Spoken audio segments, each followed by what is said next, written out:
জনাব মির্জা আব্বাস সাহেবকে বিদেশ থেকে একজন ব্যক্তি অনলাইনে গালিগালাজ করেছে এবং তার প্রতি উত্তরেও মির্জা আব্বাস সাহেব বেশ কিছু ক্ষোভ ঝেড়েছেন অনলাইনে।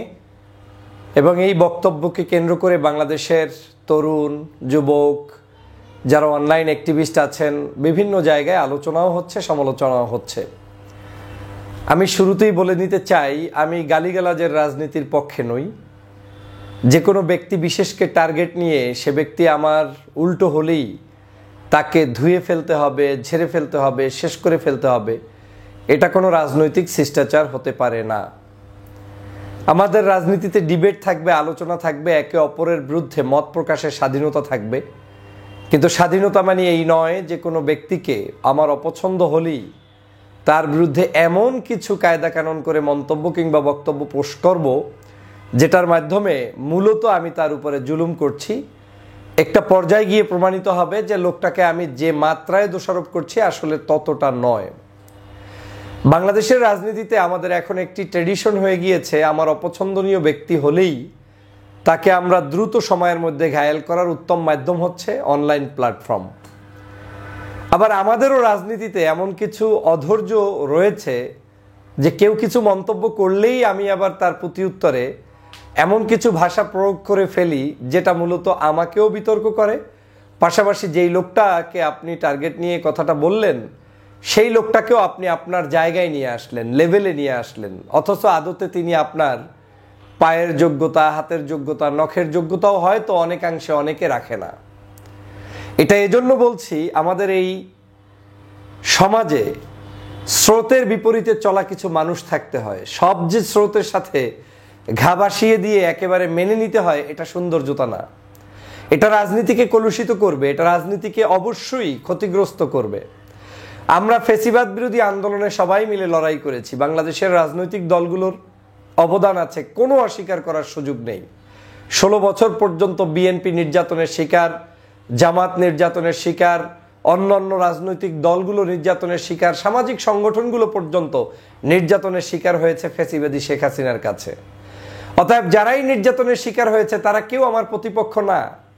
আইডিওলজিক্যাল ভিন্নতা আমার সাথে বিএনপির থাকবে, জামাতের সাথে থাকবে, চরমনায়ের সাথে থাকবে, সেটাকে আমাকে আদর্শ দিয়েই সেটার প্রতি উত্তর দিতে হবে। আমাকে আমার ভাষা প্রয়োগ করতে হবে এমনভাবে যেটা দিয়ে আমি ডিবেট করছি, আমি বলতে পারছি যে মির্জা আব্বাস সাহেব আপনার এই জায়গাটার সাথে আমি পূর্ণাঙ্গভাবে সমর্থন জানাতে পারি না, কিংবা আংশিক পারি না, কিংবা মোটেও পারি না, দোষের কিছু নেই।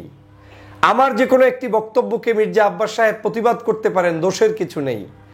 কিন্তু রাজনীতি যদি এমন হয়ে যায় আজকে আপনি যাকে শত্রু মনে করলেন সাথে সাথে তাকে শুয়োরের ড্যাশ ড্যাশ বলে দিলেন, এটা কোনো ভদ্রতা হতে পারে না, এটা কোনো সৌজন্যতাই হতে পারে না। আমি চরমভাবে ক্ষিপ্ত হচ্ছি ওই সকল ব্যক্তিদের যারা এই ধরনের কন্টেন্ট ক্রিয়েট করে রাজনীতিবিদদেরকে অপমান অপদস্থ করার জন্য নেমেছেন। সেটা আপনার দলের কিংবা আমার দলের কিংবা আরেকজন যেই হোক না কেন, এই আচরণটা কোনোদিনই আপনার রাজনীতির জন্য শুভকর হবে না। ফ্যাসিবাদ এমন কিছু আচরণ করেছিল যার বিরুদ্ধে জনগণ লড়াই করেছে, সংগ্রাম করেছে, তাও এই দেশের জনগণ আওয়ামী লীগের চেয়ে ভালো ব্যবহার করে তারপরে প্রতিবাদ করেছে। আওয়ামী লীগ যেভাবে জুলুম করেছে, অত্যাচার করেছে, নির্যাতন করেছে, গুম করেছে, খুন করেছে, তার প্রতি উত্তরে জনগণ কিন্তু সেই পরিমাণ কিছুই করেনি। দ্যাট মিনস জনগণ এক জিনিস আর আওয়ামী লীগ ফ্যাসিবাদ আর এক জিনিস। যারা বাংলাদেশকে চরমভাবে ধ্বংস করে দিয়েছে সেই ধ্বংসপ্রাপ্ত ব্যক্তিদেরও আমরা প্রতি উত্তর দিতে গিয়ে কিন্তু অভদ্রতার আশ্রয় নেইনি, অন্যায়ের আশ্রয় নেইনি, এবং নেওয়া সম্ভব না। যদি আমরা সেটা নেই তাহলে আমরা আর তারা একই হয়ে যাব। সেখানে আমারই দল, আমারই বন্ধুসুলভ দল বিএনপি, জামাত, চরমনাই, হেফাজত, এরা কেউ তো আমার শত্রু না। আমরাই তো আমরাই যেখানে, সেখানে আমরা আমাদের নেতাদেরকে এমন কি ভাষা ব্যবহার করা উচিত যে ভাষার মধ্য দিয়ে তাদেরকে আপদমস্তক একেবারে মিথ্যাচার করে তাদের বিরুদ্ধে তাদেরকে একেবারে ধ্বংস করে দেওয়ার মতো পরিস্থিতি তৈরি করা, এটা কোনোদিন ইতিহাসের জন্য, রাজনীতির জন্য শুভকর নয়। এটা অবশ্যই অশনি সংকেত। যে ব্যক্তি এই কাজটি করেছেন সেই ব্যক্তি নিজের জীবনকে প্রশ্ন করতে পারেন যে আপনি এই কাজটি তাহলে কিভাবে করলেন। আমি সবসময় স্রোতের বিপরীতে কথা বলি। কেন বলি? স্রোত একদিকে যেতেই পারে, কিন্তু স্রোত গেলেই যে একেবারে সম্পূর্ণ ওইটাই সঠিক মনে হবে না। হ্যাঁ, আপনার কাছে এখন অনেক সময় ভালো লাগবে, কেন? মির্জা আব্বাসের যদি কোনো ব্যক্তি গালি দেয় তা আপনার তো একটু আরাম লাগার কথা। আব্বাসের অনেক বক্তব্য আপনার কাছে অপছন্দ হতে পারে, রাইট, আমি এগ্রি করি। কিন্তু তাই বলে প্রতি উত্তরটা ওরকম হবে না। প্রতি উত্তরটা হবে আব্বাস সাহেব যেটা চাননি আপনি সেটা চাচ্ছেন, সেটাকে নাইসলি উপস্থাপন করা, এবং সেই নাইসলি উপস্থাপনের মধ্য দিয়ে আপনার কথাটা জাতির কাছে উপস্থাপন করা। কিন্তু তাকে শুয়োরের ড্যাশ ড্যাশ বলে আপনি গালি দিয়ে এটার মাধ্যমে কোনো কন্টেন্ট ক্রিয়েট করলে শুনতে ভালো লাগলেও সেটা কোনোদিন রাজনীতিতে ভালো ইম্প্যাক্ট ফেলবে না। আমাদের কেন জানি 5 তারিখের পরে একে অপরের পিছনে এমনভাবে আমরা লাগালাগি শুরু হয়েছে, আমরা আমাদের নিজেদের ভিতরে অনৈক্য তৈরি করছি এবং বিশেষ কিছু উদ্দেশ্যেই এই দেশের মানুষের মধ্যে অনৈক্য বিরাজ করানোর জন্য একটি পায়তারা শুরু হয়েছে, যেটা আমি কোনোদিন পছন্দ করি না, কোনোদিন এটা সম্ভব নয়।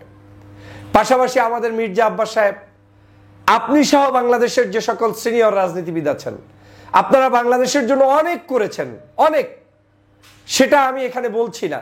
কিন্তু আপনাদের কার্যক্রমগুলো এমন কিছু আচরণ প্রকাশ পাচ্ছে, যেই আচরণগুলো আরেকজন ব্যক্তিকে আপনি হাইলাইট করে দিচ্ছেন। রাস্তাঘাটে আপনার বিরুদ্ধে কত মানুষ কত কথা বলবে, প্রতিদিন আপনার বিরুদ্ধে গসিপ হবে, আলোচনা হবে। তাই বলে তাদের প্রতি উত্তরে আপনার মন্তব্য আসা মানি ওই ক্ষুদ্র মানুষটাকেও, যাকে জীবনে কেউ চিনত না, যার সম্পর্কে কেউ জানে না, যাদেরকে কেউ গ্রহণ করে না, এমনকি এই রাজনীতিতে কন্ট্রিবিউশন নাই, আপনি তাদেরকে হাইলাইট করে জাতির কাছে বিশাল বড় করে দিলেন। লাভটা কি হলো? লাভটা আপনার নয়, তার হয়েছে। আপনি ক্ষতিগ্রস্ত হয়েছেন। জনগণ এত বাছবিচার করবে না। জনগণ দেখবে আপনি কি বলেছেন, কি করেছেন, আপনার মন্তব্য কি, আপনাকে নিয়ে ট্রোল করবে।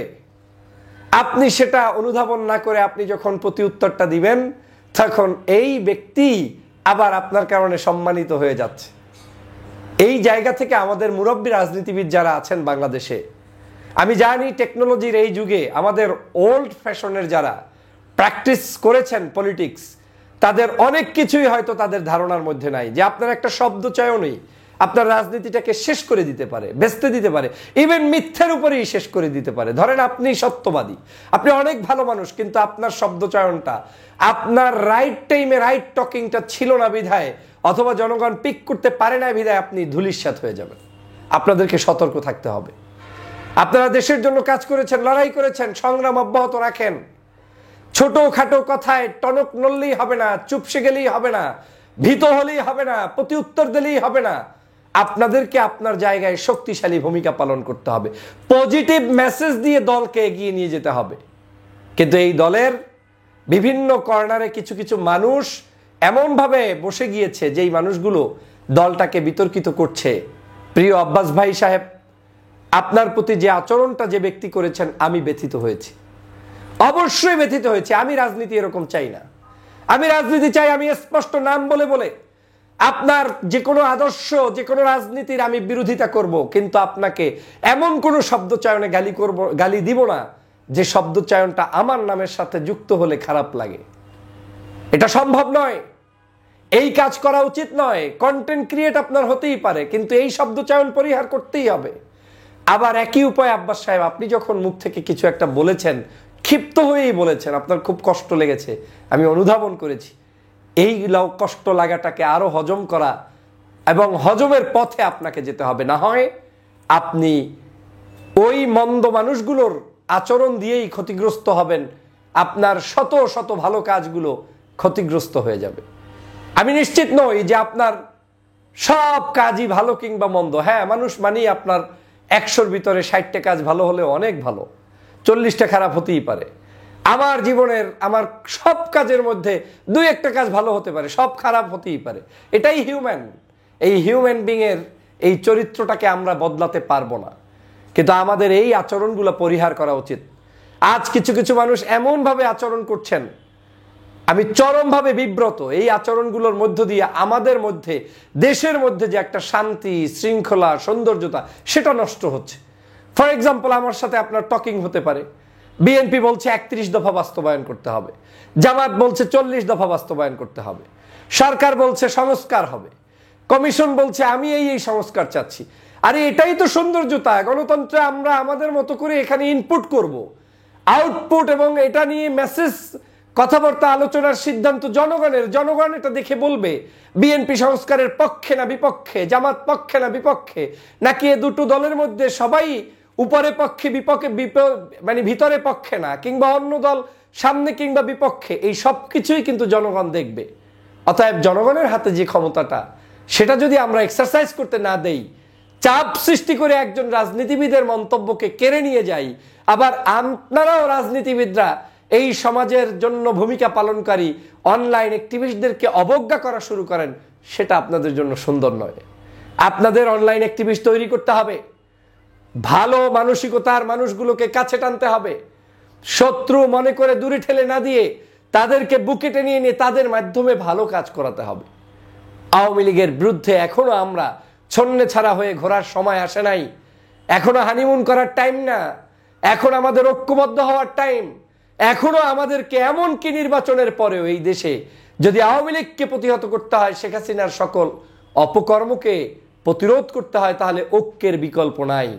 অতএব যারাই এই কাদা ছড়াছড়িতে লিপ্ত, তারা কখনোই বাংলাদেশের কল্যাণ করছেন না, বাংলাদেশের ক্ষতি করছেন। আশা করি আমার এই বক্তব্যের মাধ্যমে বাংলাদেশের সাধারণ মানুষ একটু হলেও সঠিক এবং আলোর দিশা পাবেন। আমি সেটাই চাই। আমি চাই আমাদের পরিবর্তন হোক জ্ঞানের ভিত্তিতে, আদর্শের ভিত্তিতে, ডিবেটের ভিত্তিতে। একজন আরেকজনের বিরুদ্ধে কথা বলবো, এবং সেটা শোনার মানসিকতার ভিত্তিতে। কিন্তু আমি এটা চাই না যে সমাজকে আমরা ধ্বংস করে দিয়ে, সিনিয়র জুনিয়রের শ্রদ্ধাবোধ নষ্ট করে দিয়ে, একেবারে আমাদের ঐক্যের পথ বিনষ্ট করে বাংলাদেশের কোনো উন্নয়ন, উন্নতি, অগ্রগতি হবে বলে মনে করি না।